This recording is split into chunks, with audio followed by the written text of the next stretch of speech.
Today on the Founder Content Studio podcast, we are joined by Christopher Lafayette, founder of the Gatherverse. Chris is a visionary in the emergent technology space. Chris is also a humanist and an all-round great guy who is changing the way we use technology, putting humanity first. Chris, if you listen to this, I had such a great conversation with you. I can't wait for everybody to hear. So everyone, stay tuned. Me and Chris discover all sorts of stuff from AGI, AI, how AI could be weaponized, and how AI is currently changing the world. We talk about Chris's upbringing in the ghetto and much, much more. Stick around, and Chris will also share exclusive insights on AGI and why we should not slow down. Let the show begin. Chris, thanks for joining. I basically start these things off saying thank you because, yeah, even though podcasts are free, it still takes your time, and I value people's time, especially when you don't have to give me the attention, you don't have to give me your time. So, thanks. Thanks for having me, David. No worries, man. First off, on our first call we had probably like 2-3 weeks ago, we talked a lot. It was only meant to be a 30-minute conversation, but we ended up talking for like an hour and 10. I didn't really get to know you that well. We talked a lot about AI, talked a lot about the metaverse, but I didn't get to know you, your background, and basically who you are.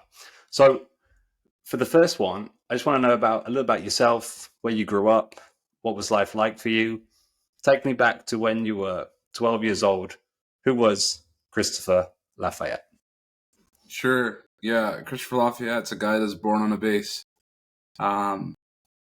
in the south of the United States. Christopher Lafayette's a kid that was raised in Germany, in my days of my youth. And Christopher Lafayette was also a kid that was raised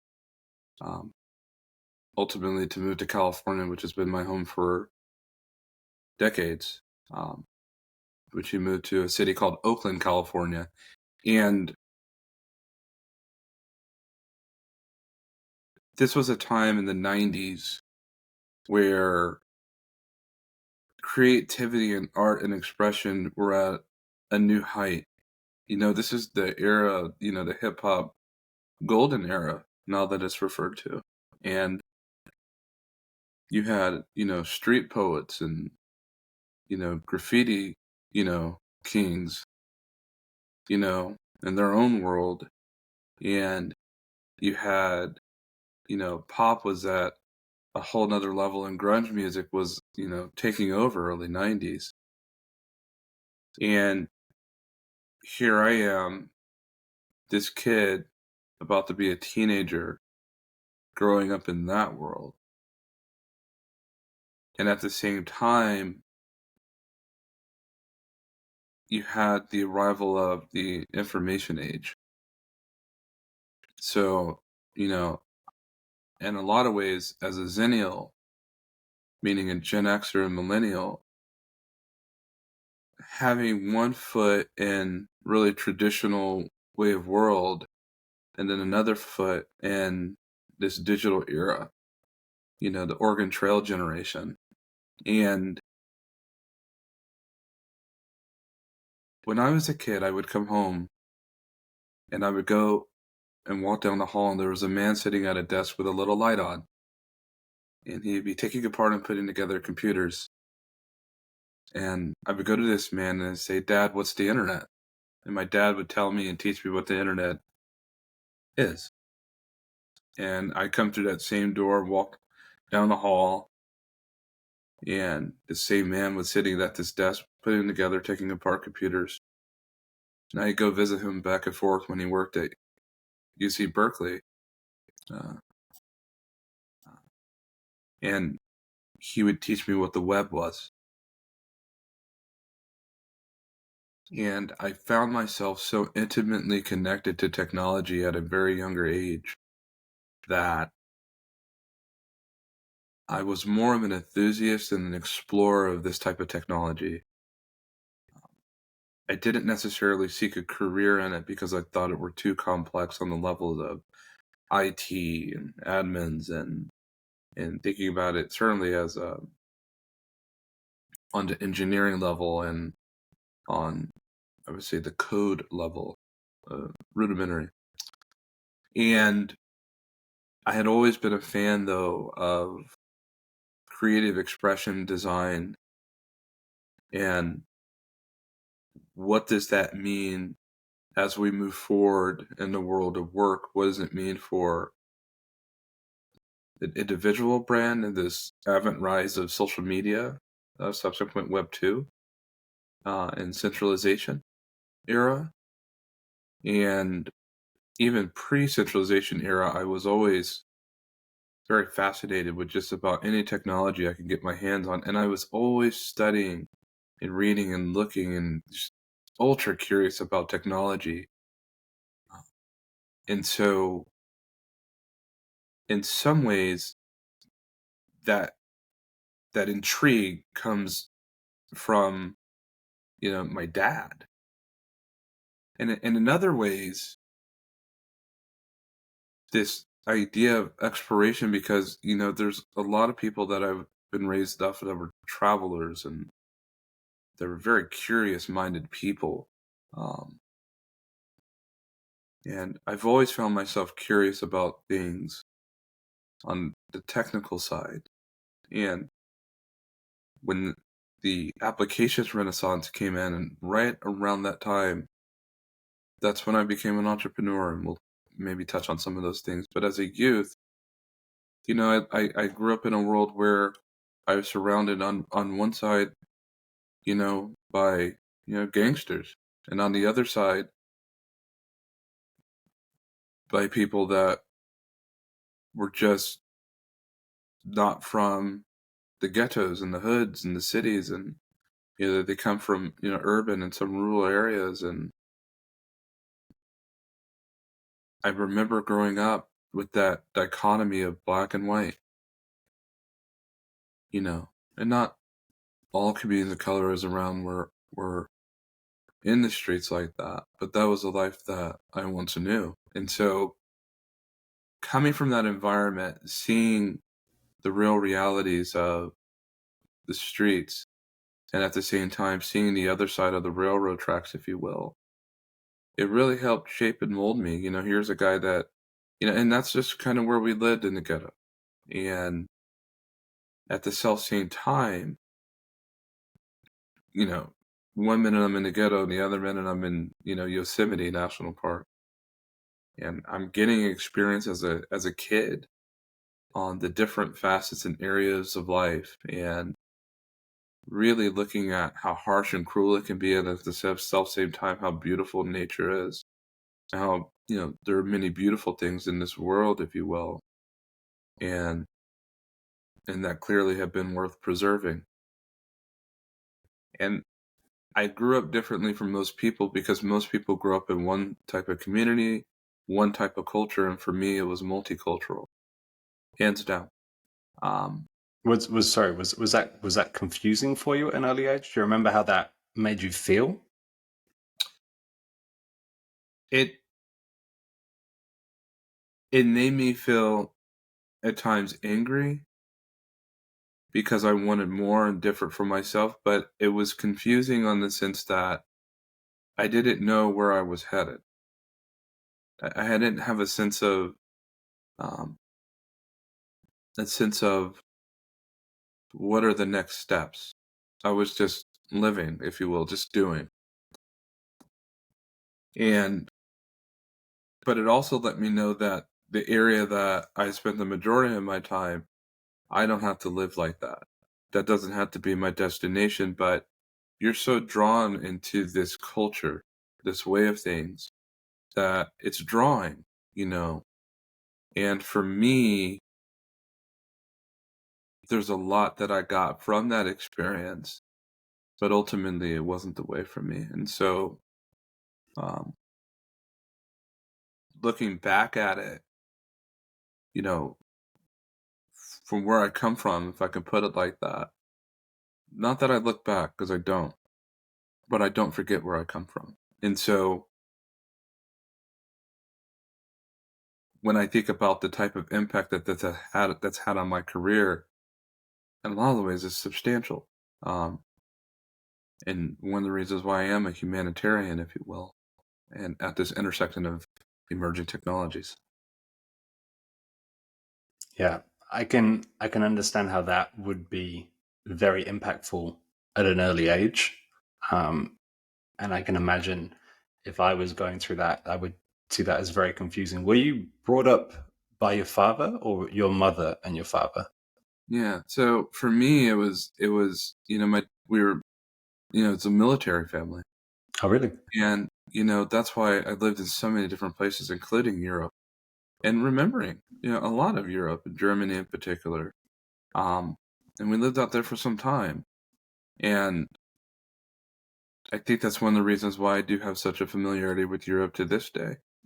Um, and it's like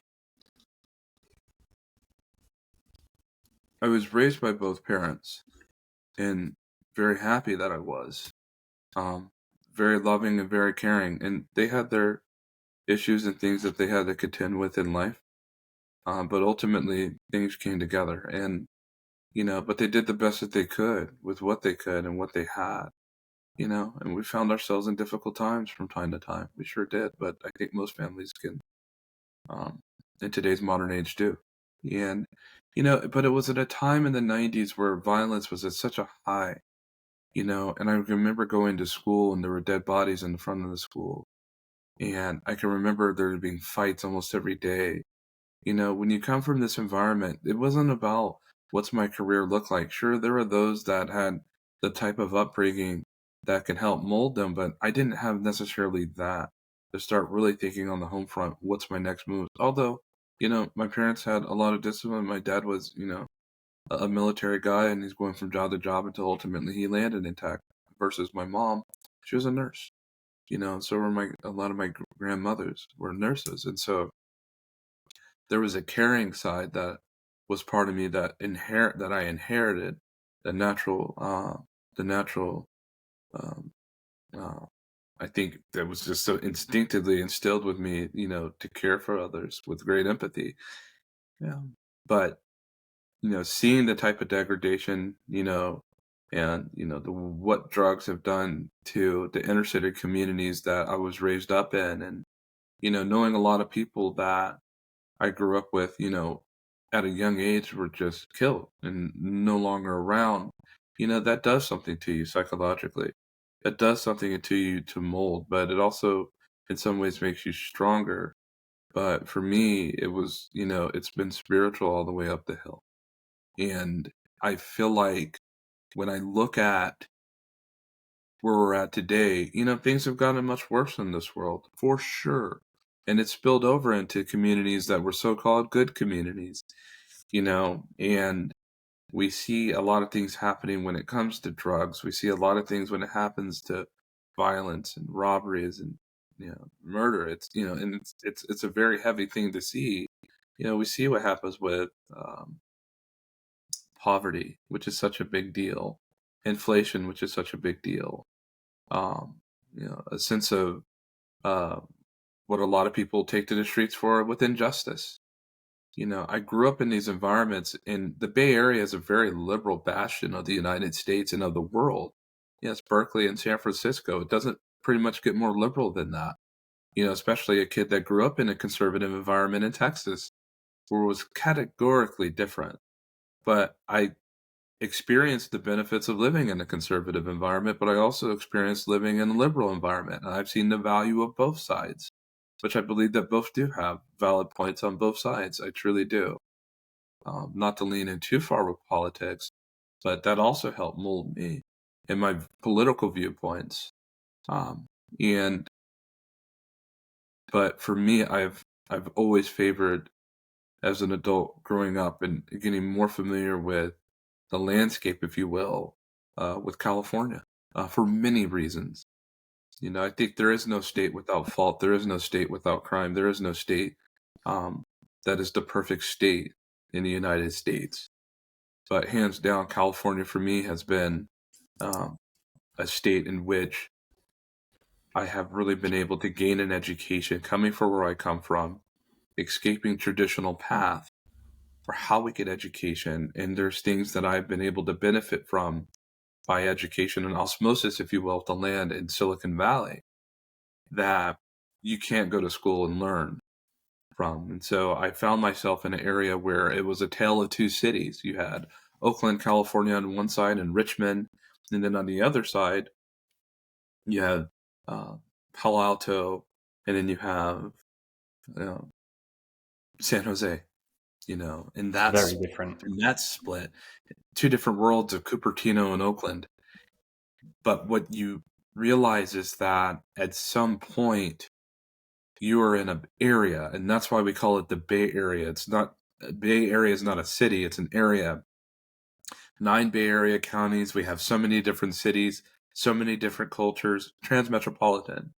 And so for here, depending on where you literally are at, that's going to be your experience apart from what you're experiencing.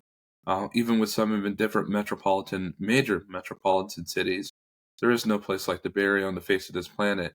And I think it speaks to why we've had what we've had in terms of growth when it comes to Silicon Valley. Yeah, it's very interesting how areas shape people. It's very interesting how people's environments shape people. And if you were to judge yourself, how did you think your environment and the people around you impacted you? So you talked about the ghetto and seeing horrible things. How did that impact you on the person that you are like right now, do you think? Well, in the ghetto, it's also beautiful too, because people, have a sense of authenticity. People have a sense of kindness and compassion. I know what media may portray, but the ghetto's not all bad at all. It's a very beautiful place in some ways. But everyone's trying to escape it for the most part. A lot of people are, I should say, not everyone. But on the other side of it, there was areas where I thought were seemingly more beautiful and so-called safer than the ghetto, and it wasn't. Because ultimately it comes down to people, David. You can have all the money in the world and live in the nicest neighborhoods, and it still has a horrible appeal to it. And you can live in some of the most degraded and, battered down, beaten down neighborhoods, and there's a flower that grows within. So the sun shines, even in dark places. And in places that are so-called light, there's a darkness on the edge of town. Yeah, I definitely agree with that. 100% agree with that. I've seen both sides of that coin as well in different ways in life. But let's go back into the technology aspect. So, where did you go to university, and how did you find yourself finding technology after that first experience? With your father and the computers and that. How did it go after that when you were past your teenage years into college and university? I went to community colleges. I never went to a university, and I went to Merritt College. I went to Alameda College, and I dropped out of college. I originally went to school to become a psychologist, and I wanted to become a psychologist because I felt like I had a relatability to people that was for not something that I would think that is completely just common casual conversation. And I went to school for many years for psychology, and then I wanted to join. I took a break, and then that break ended up leading me to be uh, a contributor of the great workforce. And so none of that per se. By that time, I was just an enthusiast in technology, because my dad was in technology at this time, and there's so much that I learned from him. And it's funny because my dad got into technology, and I've spoken about this before, but it was like he was working graveyard shift at a print pack company, and he was printing labels on canned goods and frozen goods, and they all told the people, "Hey, everyone come around," and they all came together, and they said, "We're getting ready to let everyone go, and we're shutting down the factory." He said, "But we will find a way for all of you to get education."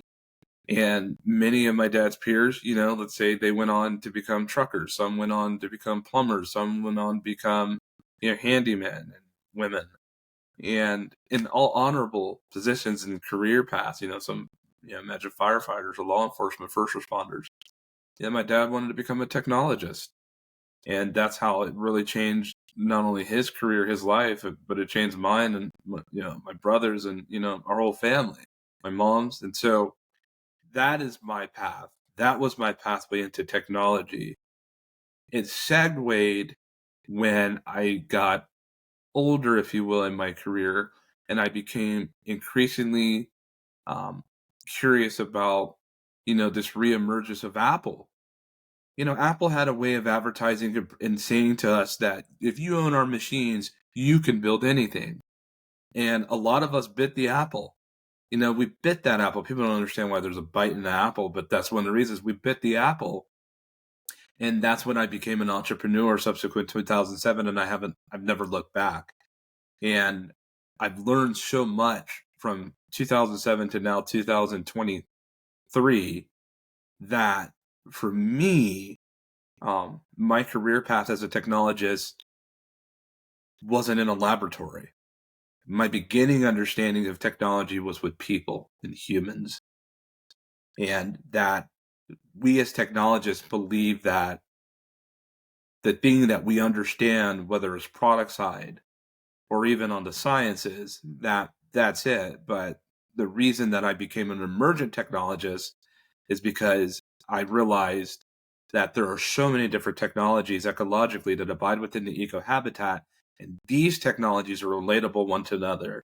They're symbiont in some fashion, and they're highly influenced with one another, and they pair together. And so that's when I began to title myself as an emergent technologist. I never heard anyone have that title, but it seemed appropriate. Excuse me, because I didn't want to give myself a title that did not fit for the exploration that I found myself on. And now, retroactively looking back at it today, it was a good move. And you touched on a little bit earlier about being a humanitarian, and I found something, I think it was on your Twitter that I checked out, and it said, without art, we don't have technology. Without humanity, we have nothing at all. What do you mean by that exactly? Sure. I used to say, and I still say it, that without art, you don't have technology. Or let me rephrase, you can have art without technology, but you cannot have technology without art. It was something that I learned a long time ago about the principles of art and design, and beyond aesthetic considerations and color theory and so forth and so on. And when it came to that very statement that you're talking and expressing about, it's a very true statement. Without humans, without people, without the human code, we have none of this. We have none of this in which we're developing and building. We talk about, regenerative AI. We talk about extended reality. We talk about the metaverse. We talk about so many other different technologies of applied sciences, whether it's quantum or whether we're dealing with robotics or fintech, so forth and so on, and their sub parts. But all of that is an extension, more or less, of what we've been developing and working on in taking science and creating a product in applied sciences. That doesn't happen unless we have, and there's more to it in terms of the line of succession. But to tone it down, if you will, that doesn't happen without the human code that's been passed down through the ages and dispensations of time in terms of our understanding when we start thinking about DNA and our understanding of how we operate with what we operate in this central environment that we call Earth and what we contribute to the technical scale. And that's when I start saying applied sciences, and I'm very specific on that word as opposed to just saying science. So without people, without humanity, we fundamentally could not be able to have the things that we have, because this is how it's exercised and expressed of these applications, if you will. And so a lot of people, David, will read that quote and say, oh, it's a feel-good narrative or that's motivational, but that escapes the chasms of motivation. It's reality. Yeah. I think we touched on this in our first conversation where Larry Page, who is one of the founders of Google, called Elon Musk a humanist when Elon basically brought up concerns of Google's work to do with AI. And that's such a funny term to a lot of people, is a humanist. Had you ever heard of the term? People call me a humanist, and I'm not. I have friends or colleagues in this, in different industries. Oh, my fellow humanist, and I just like, okay, I'm not one. I'm not a humanist. But I know that I people. honestly don't think it's a bad thing. I really, like, in my personal opinion, we're humans. Putting us ahead of an AI species, or whatever you want to call it, putting us ahead of AI in terms of, like, are we more important than AI? I think we are. I think we should put ourselves. I think we should put ourselves first in that respect. I think there shouldn't be any stone unturned to do with the safety of AI. And if we get called a humanist for protecting ourselves, I think that's a price to pay. If that's how people quantified what humanist and being a humanist is, then sure, I could agree with that. But that's not how people completely, I think, on a colloquial scale, quantify being a humanist, from my understanding. And that's where things, labels such as that, I think, really kind of get you into a gray area, because it's like, what exactly is a humanist? You guys, one humanist, and they'll give you one thing. Ask another humanist, they'll say another thing. It's just like when we talk about diversity, equity, and inclusion, and cross-cultural communication. Who decides? Not only who decides, but ask 10 different people. And we understand it's multifaceted, but it's not as drilled down and defined as we may think it is, and as a lot of people perpetrate it to be. You ask 10 different people, how do you define diversity? It's like, If you want to have a debated dinner table conversation, just bring up that exact topic and just sit back and watch the chaos unfold in front of you. Real talk. So how are you supposed to hold accountable technology corporations and platforms on diversity, and you can't even colloquially define what it is? How are you supposed to hold people to these standards? Now, that doesn't escape some of the tenets of diversity that I believe that we all know that's colloquial, in terms of it being much better for us to build often from a polycultural narrative as opposed to a monocultural narrative, David, and escaping this homogeneity, if you will, and really going beyond those limits and bounds, and thinking that if I am entering into a global market, then it makes sense to hire the people that I want to buy my products. Because my product, ultimately, from product development into delivery, will become more identifiable now that we've had more cultural development take part in its ultimate makeup. And that's part of the problem with technology today, is that it's too homogenized, and there's not enough people, no matter the color, no matter the gender, that have the opportunity to help contribute and build to it. Few companies get that right. Few. So we're touching a little bit more then on AI, the metaverse, things like that. And both are disruptive technologies to different industries, you could say. How do you see AI in particular? Because I think this is a really interesting topic. How do you see that impacting, let's say, let's get narrow. How do you see that impacting the current workforce in the foreseeable future? Do you see it creating jobs, or do you see it taking jobs? It's both, because when you have these type of technologies on the scene, when they talk about regenerative pre-trained transformers and large language foundational models, we have to understand that that's a progeneration and an introduction of a science, of an applied science, AI, for example. Once that takes hold and begins to emerge within the eco's habitat, which it has, it's come to market, there's a regenerative phase, but there's also a degeneration that's going to happen. So we will lose jobs and we will gain jobs. Lose jobs, gain jobs.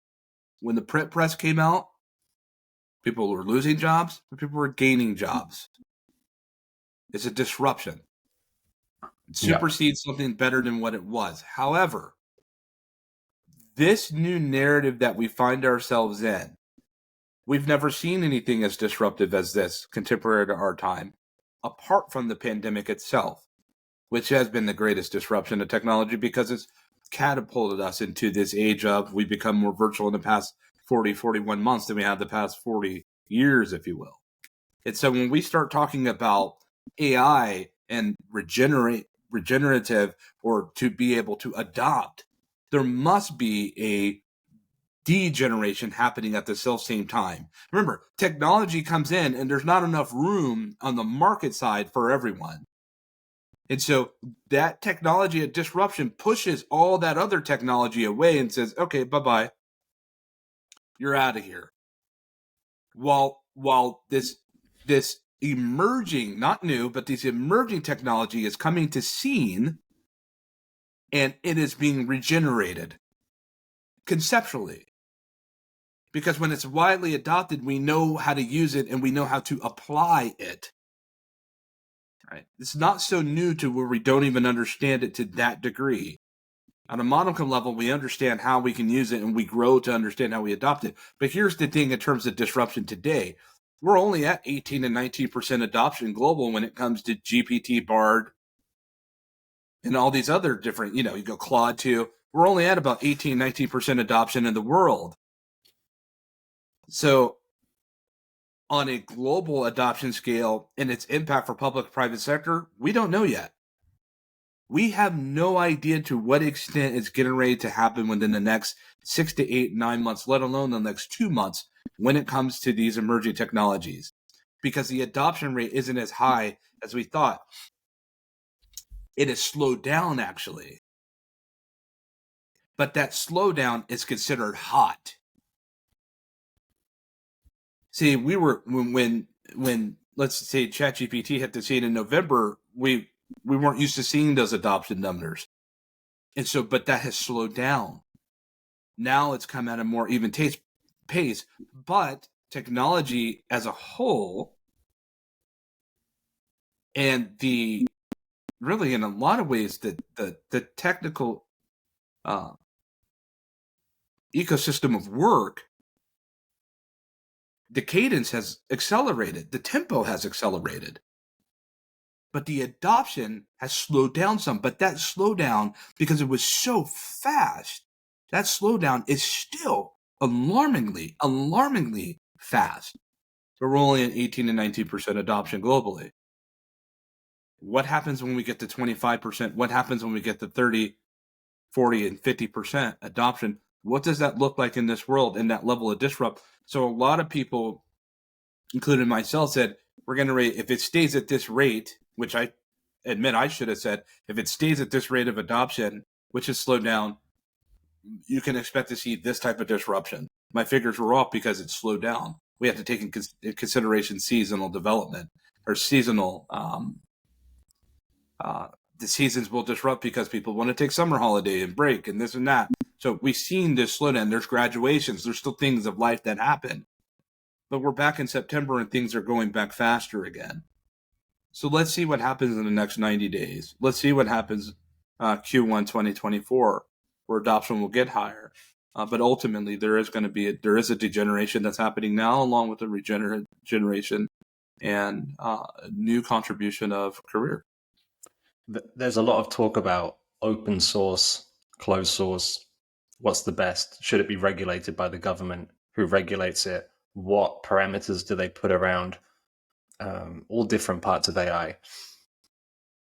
There is a lot of concern about people using AI for the wrong reason. So figuring out how to make some sort of weapon, some sort of, any kind of disruptive weapon that you could think of.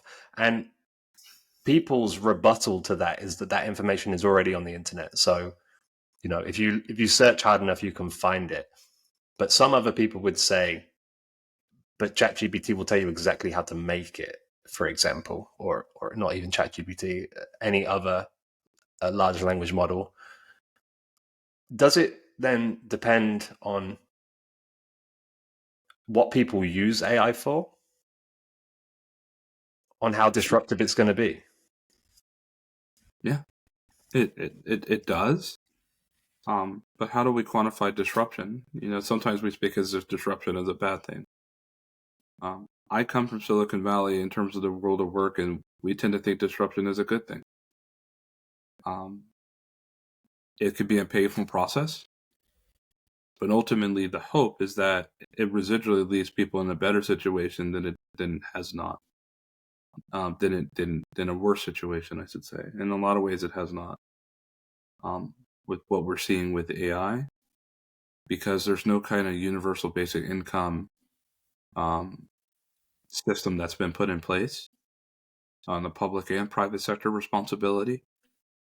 And for me, when you think about the capability of building things that could harm people, that's already been happening in technology. AI has just been another tool that allows us to be able to do it more faster.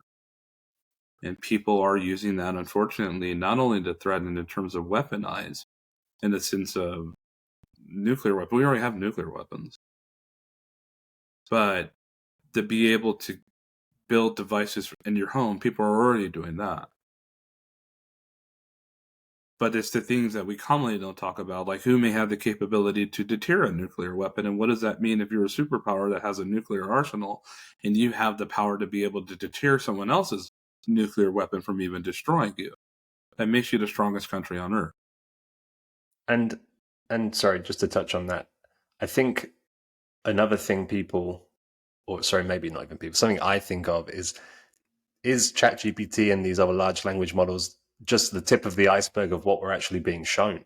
Like, is that the best it is so far, or is there some other thing that is already twice as powerful that we're just not being shown? Well, we've seen what happens, and you mentioned closed source, open source. I mean, we see what's happened with AutoGPT. The hacker community has gone hog wild on their own generative pre-trained transformers. And we're seeing all different types of hacks that are out here that have really taken flight. In terms of what we're seeing from the majors, the front facing, it's all been slowed down because they realized that the adoption rate shot up sky high. And this is why Sundar Pichai is sitting here saying that we need help of government. We need help of military. This is why you have people like Sam Altman saying the same thing in front of Congress. They just met at Congress yesterday to just congregate, and I'm sure we'll talk on some of those things too. This is why they're so, as far as their capabilities, yes, and some of the things that there's happening with their own AI, they don't realize that these glimmers that they're seeing of unexplained phenomena within this technology, this is AGI.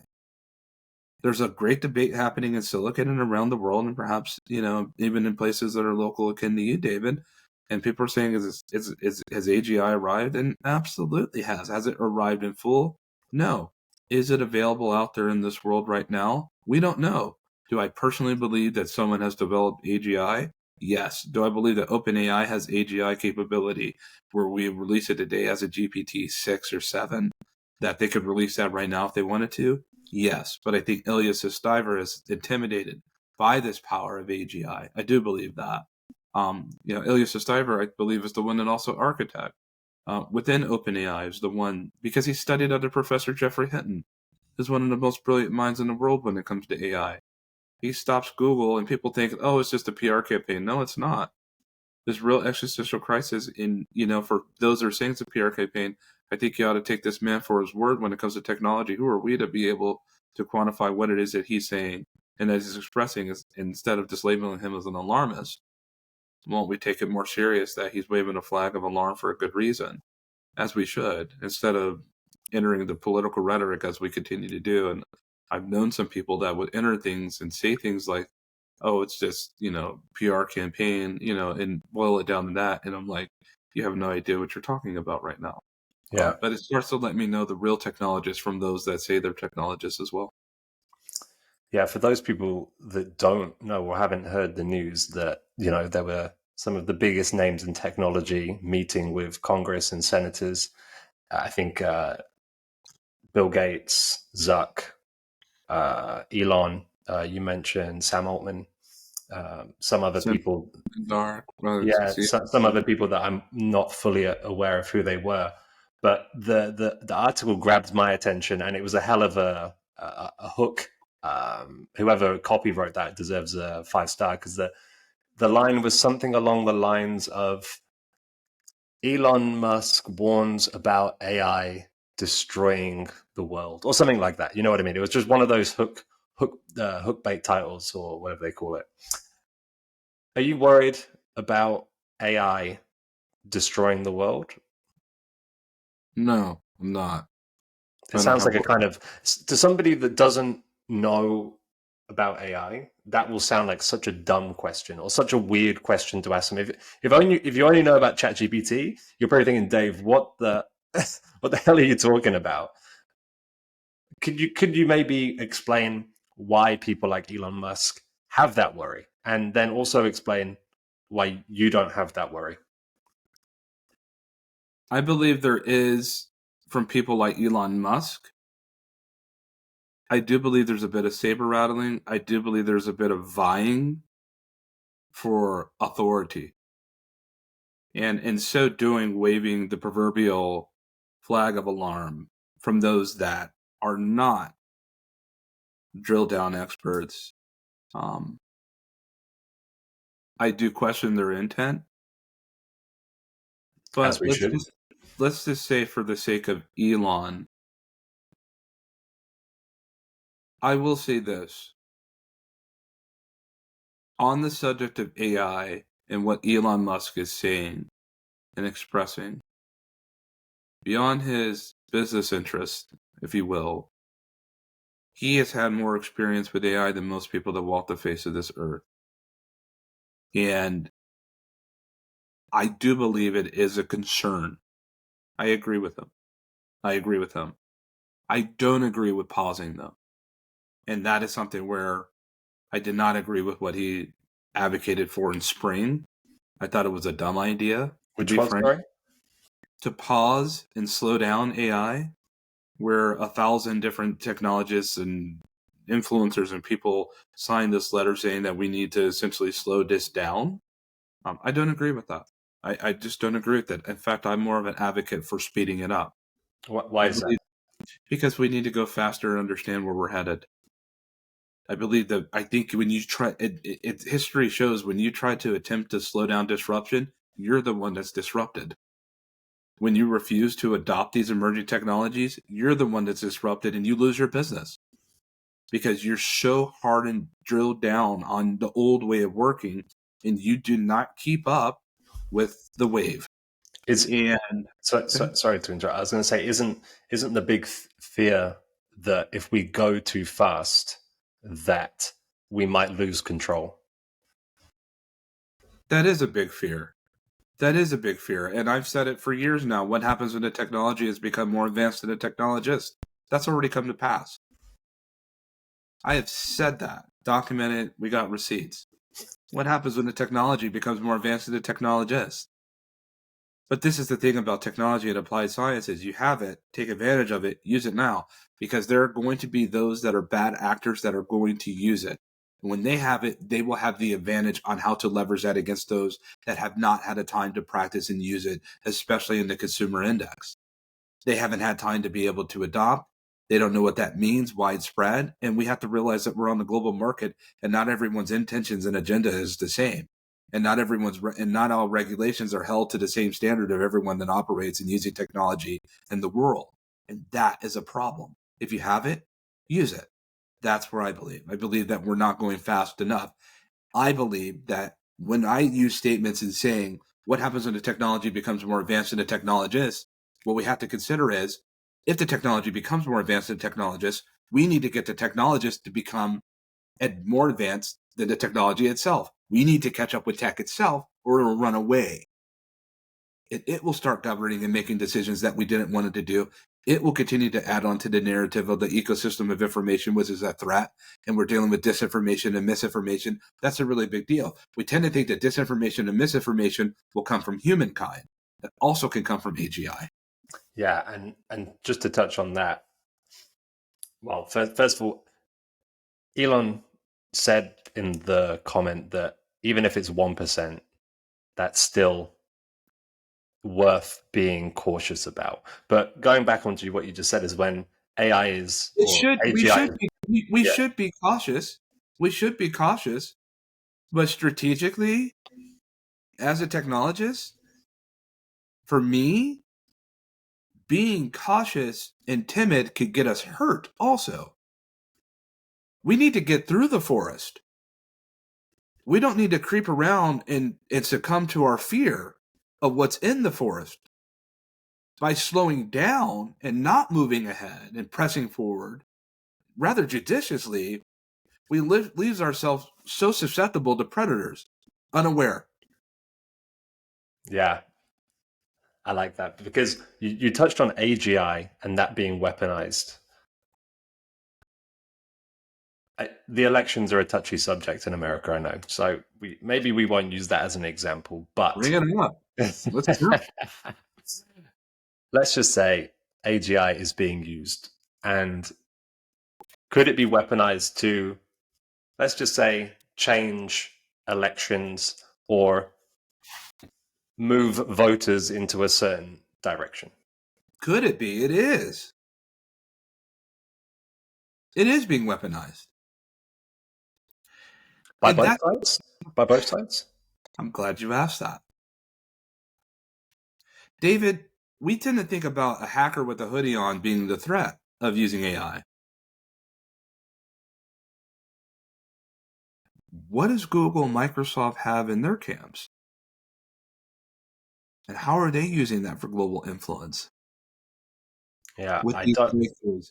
And they're saying, hey, they could say, why put this on a consumer? Why not use this towards our advantage? Who's the bigger threat? The hacker with the hoodie? Or these conglomerates that have this type of access to power that they've innovated and they've developed in using that for how they would use that based on political influence? Yeah. And I guess it depends. It depends on who it's involving. So you're saying who's more dangerous? The nerd in the hoodie trying to hack somebody's I don't know, Bitcoin wallet, or the conglomerate. I guess it depends who's asking, and who's getting attacked. David, what policy and legislation holds them accountable for these type of innovative technologies? There's nothing that exists because the technology has become more advanced than the technologist. And if the technology has become more advanced than the technologist, that means it's become more advanced in legislation and it's become more advanced in policy.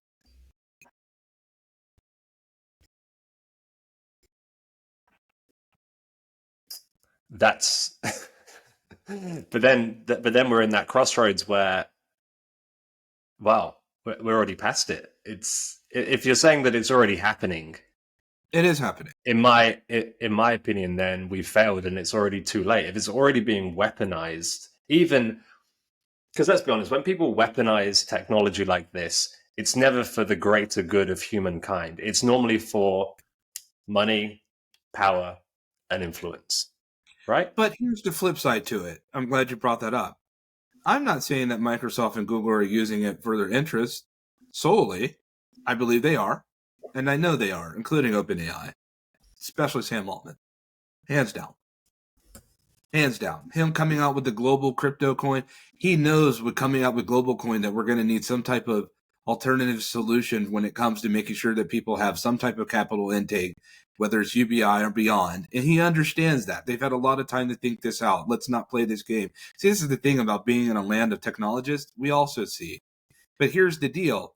They also know that it behooves them to work with governments because this technology in the hands of Vladimir Putin and Kim Jong-un is not a good thing, and that disrupts their interest. So guess what? They have to take these advanced technologies that hasn't gone to consumer facing, and they have to pal and partner up with different public entities to be able to create defensive tech and deterrent. And that's another good reason, I guess, in your defense, why not to slow down. Because let's say if Russia or Vladimir Putin or whoever other person that the West does not trust isn't slowing down, then we're at a strategic disadvantage, right? One other thing that I wanted to touch on. We touched on like Sam Altman and what they're probably doing. Here's a bit of a mind FUCK. If you were in that position, I like to think about this. If we were in that position, the scary thing is we might also do the exact same thing. And that is a bit of a hard one to wrap your head around. How do you... Is that a statement or a question, David? Okay. Let me rephrase that.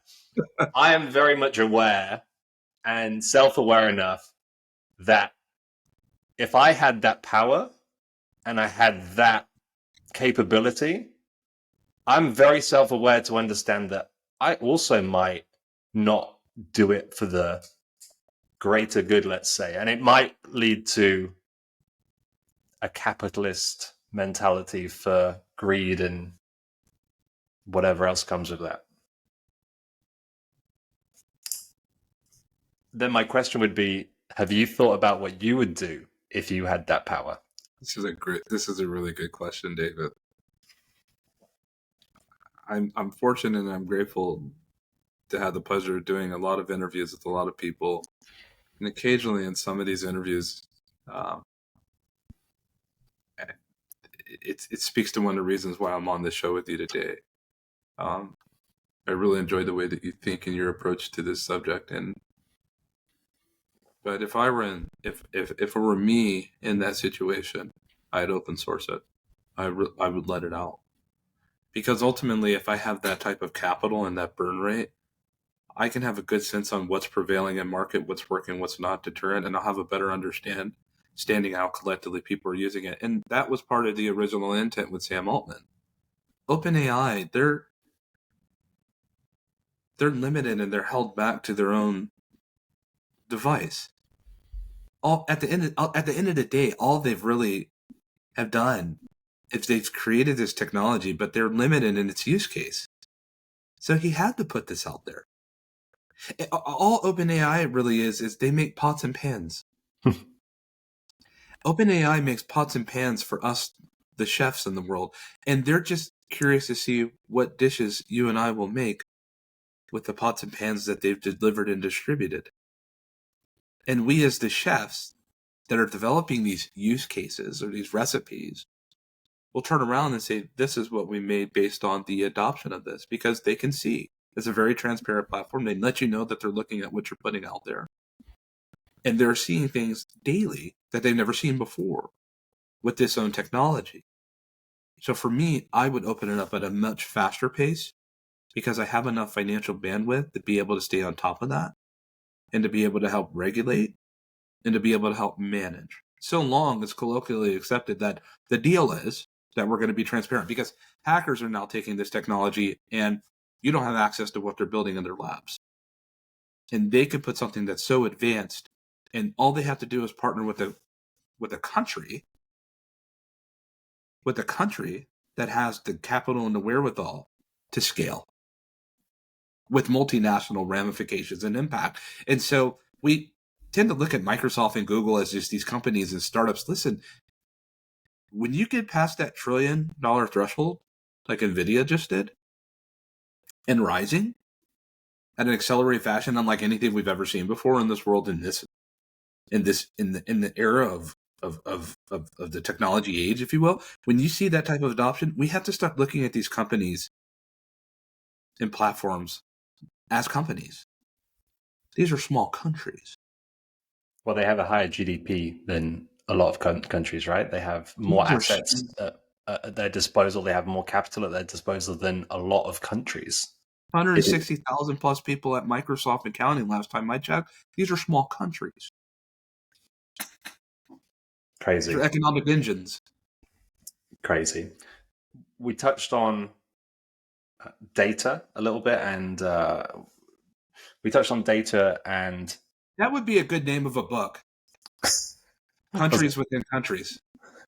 that would be a great name for a book. You can take that one. My writing skills aren't too good unless I'm using Wouldn't ChatGPT. that be a good book? It's like, hey, I've created a book called Countries Within Countries, specifically looking at Apple and Google and Meta and all these platforms, NVIDIA, countries within countries. What does that look like? Why did they just show up to the Senate yesterday? These are some of the most influential and monetized, powerful people on the planet. And they have all types of special interests. We could take this somewhere else. The Senate, Parliament, you name it. I don't know how familiar you are with the investment firms that hold the most equity in across all of these companies: BlackRock, Vanguard, and State Street. Anybody listening should go and check out the holdings or the majority shares of what those investment firms own, and go and look at the monopoly they have over the global market, and you will be incredibly shocked of how much power they have. And we think that Google has power. We think that Microsoft has power. These guys are at the top of that, like controlling all of the CEOs. Do you know much about that? Have you done much research into that? I'm more familiar than what you may realize. Okay, maybe we'll save that for another episode, because I do want to. No, go. You've got something. I can tell. I'm not opposed to having that type of conversation. But at some point, I have to realize that influence is influence, and it's going to do what it's going to do. And it's going to be what it's going to be. And you can't stop the rain. But what I've come to appreciate in this modern day, that as much as influence as these mega corporations and these ventures have, that someone such as you or I can have just as much influence organically. And that organic influence can compete with financial influence. I'll put that there and put a pin in it. Okay. Let's move on to some of your current work. So the Gatherverse. So from the snippet that I've taken from LinkedIn, it's a global ecosystem that gathers and shares humane approaches to the metaverse and emerging technologies. So tell me a little bit more about what you're doing, what your plans are for the future. Tell me a little bit about that. Gatherverse meets at the intersection of humanity and technology. We've been around for about a year and 8 months now, or a year and 9 months.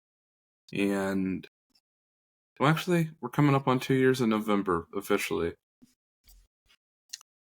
And for us, we've had 16 events now. We have a host of other events that we're announcing, but what Gatherverse does really well is that it gets to have the fortunate opportunity of assembling people from around the world and unlocking their voices for voice amplification and giving them a platform to speak about this intersection of humanity and technology and what they're doing about it, how they experience it, what does it mean to them. And we cover different areas, whether it's dealing with mental health. We cover different areas when it comes to AI and when it comes to VR and AR, XR, spatial computing, metaverse. We cover different areas when we look at accessibility and education and community development and safety and privacy and wellness and ethics. We cover all those different areas and more. And for where we're at now is that we're continuing going to broadcast more information, more news, more media in terms of events, and telling the story. We just launched this summer and announced the Human Capital Initiative, which, to see that it's growing in the way that it's growing right now, with the type of contribution and startups that are wanting to be part of it, they want better for themselves. They really want to have the outlook of humanity and technology integrated into their ethos. It's a really big deal. It's a $300 million fund over the next 3 years of what we're getting when it comes to pledges and raising that capital. And it goes through the Impact Innovation Foundation. And we have platforms such as Exergy and Euro-immersive that are with us as well. And there's other platforms that are coming out. We have incredible announcements that are coming down the pipeline sooner rather than later. And we're gearing up for our 2024 run here. And the idea that really helps spark this is that it's too hard to try to go out here as a nonprofit organization or as a startup to go out here alone, especially when your platform meets at the work of human betterment. And we want to be able to draw attention to these platforms, but we don't want to just unlock and amplify their voices. We want to get them funds. We want to get them capital. We want to get them money. So it's not just a thing to say we want to hear from founders, and we have a founder summit coming up. We have a climate summit coming up. We have the She Summit, the second annual summit coming up, Superhero Engine, which is our women's summit, women leadership. We have an AI summit coming up. We have our third annual Gatherverse 2024 coming up in February. But David, we do these things. We draw attention to, and we create a platform for the leaders and the explorers and the creatives of the world. But we also want to find a way to be able to drive them funds and capital so that they can sustain and go about building these things or scaling these things with they set off for. And the reality is that traditional venture just does not have money earmarked for these very necessary platforms.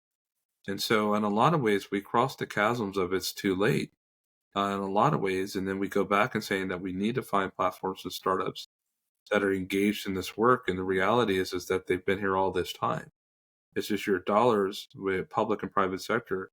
A lot of it has gone for, platforms that do really incredible work. And I do doff my hat to private and public sector because in some ways they've done a great job in helping support startups that work at the level of human betterment. I mean, Unity is a testament. Platforms like Unity and platforms like Apple and Google, and Meta, they've all given a lot of money. And Microsoft, they've given so much to philanthropic endeavors and platforms that work at human betterment. I think they do a great job. I want them to do more, and we want to be able to help them to execute even better. And they're open to that, which is great to hear. And so we're building relationships and not saber rattling and pointing people out. We're bringing these communities together, whether it's big corporation, big tech, and startup culture. And we're meeting up in the middle and saying, how do we build global community of the same mind when it comes to human betterment and how we render that out into what we're building and what we innovate and we hack and make and build and code and all of these things. And how do we make this effective? So for me, Gatherverse's next steps is we've created it. We've done a really good job in community centralization. Now we want to monetize. This isn't just about monetizing ourselves. This is about monetizing our community and getting them resources and capital.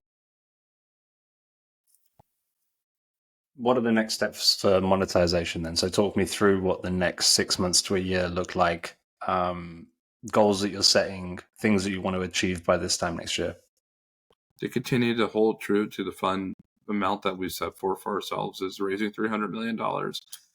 Having pledge capital with VC partners and corporations and public sector and pledging to earmark a certain amount of their funds that they're going to have and replenish funds, let's say for 2024 on, and to be able to have that earmark for our startup community and our communities that want to pitch and present. That's the move. That's what we want. And at the same time, create an education apparatus in which people will enter in and certainly gain more than what it is that they showed up on day one for, and get them where they need to go in terms of information. So we have experts that are going to be mentoring these platforms, because there needs to be better governance when it comes to platforms that do get money, that are intaking capital.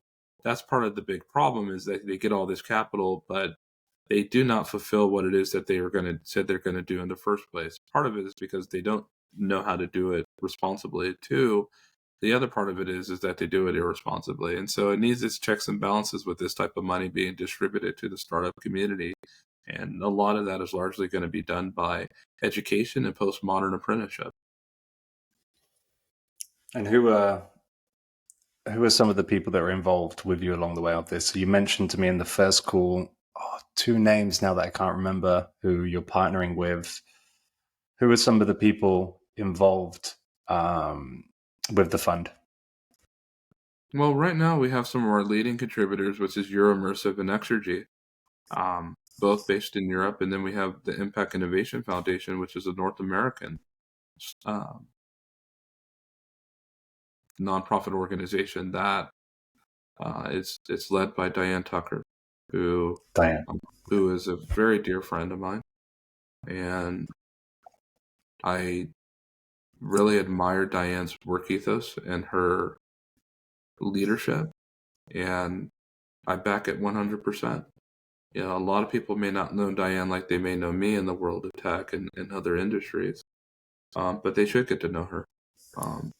She is someone that is so true to what she engages in, and she has such a line of fidelity, and she has a leadership mark that most I haven't engaged with when it comes to the world of work.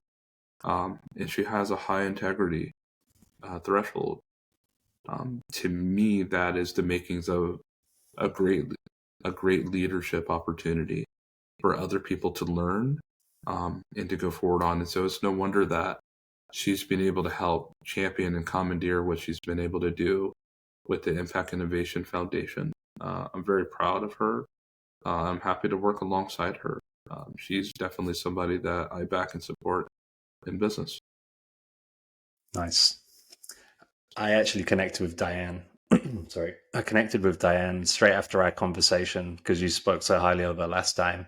And I definitely want to have a conversation with her at some point because she seems like an awesome person. So You should. 100%. You should. There's other people that, Katarina, and then with Exergy, there's Isabelle de Poderutin with Euro-immersive, who's also a dear friend. She's based in Belgium. She's done and does a tremendous amount of work when it comes to the XR community. And for those at home, XR meaning extended reality. And she's really embedded into that vertical. And what I appreciate about Isabel is that she is a unifier. She is such a unifier. She's one of the best in the business to do it, especially in the European ecosystem where there's such a segregation that happens country to country. Even though I know that European Commission does its best, it doesn't always get it right, as we know, but they do. You know, European Commission does a lot of good work too. But when it comes to people such as the Euro-immersive community, you know, they're dedicated towards getting this right ethically when it comes to XR standards, when it comes to XR usage, and going about it the right way. And so that's one of the reasons why we partner with platforms like Exergy. It's one of the reasons we partner with platforms like Euro-immersive, because they get it, but they also have the willingness to be able to contribute and to give back. Right? That's part of what we look at when it comes to human capital initiative. We don't want to be involved with startups and organizations that don't want to give back. If they're only out here for money and that's their play and motivation, then you're coming to the wrong fund. That's not what this is for. You know, and unfortunately, there's those organizations that are out there, nonprofit organizations out there, that are only in it for the money. They only want money and capital, and they want to leverage off the brand name of what we're doing when it comes to human capital initiative. And they've come to the wrong party. They need to go elsewhere. And, you know, we have no problem letting them know that and expressing that. This is a platform that must show that it can do what it says it's going to do, and it needs to be able to demonstrate its success. And that's just it. That's the bottom line on that. And that's how we feel about it, because there's too many organizations out there that are taking advantage and manipulating its cohorts and its community and its people. And that's just not what we're about. It's just not happening. And so as we move forward in building out the Human Capital Initiative, we stand firm in our square that we want to create real impact. We want to develop trust with our community partners and our global partners, and those that align with our mission and purpose of what we're doing when it comes to business. And we take that serious. Chris, it's been a pleasure. Dude, thank you so much for talking with me. I've had this whole talk could have gone in so many different directions. I had tons of notes, some things that we didn't even get a chance to cover. But I'm 100% sure we're going to have another one at some point. So, first of all, I want to say thanks for your time again, because, yeah, you could have been anywhere and you chose to be here with me. So, I really appreciate that. Where can people find you? Where can people find more about you? Where are you going to be anytime soon? Are you speaking anywhere? Where can people find you? I've got all types of talks coming up. I definitely encourage them to take a look at ChristopherLafayette.com. As the first place that I would lead anyone that wants to connect with me. And then from there, there's social media all the way around with LinkedIn and elsewhere. But those are the two primary areas at ChristopherLafayette.com. And email me, Chris@ChristopherLafayette.com. And David, I must say that I'm really appreciative to have the opportunity and the gracious invitation to be invited to be able to spend time with you. The work that you're doing and the way that you go about it when it comes to interviewing and driving this podcast, I hope that you will continue to meet with those that are working at the level of human betterment and technology, and that we want to see more podcasts in this world of technology that really aim towards helping with good and sound and kept information. That's what we want, and I appreciate that you're taking the time to walk that line. Thanks, Chris. Cool. Thank you, mate. And we'll speak soon. Thank you.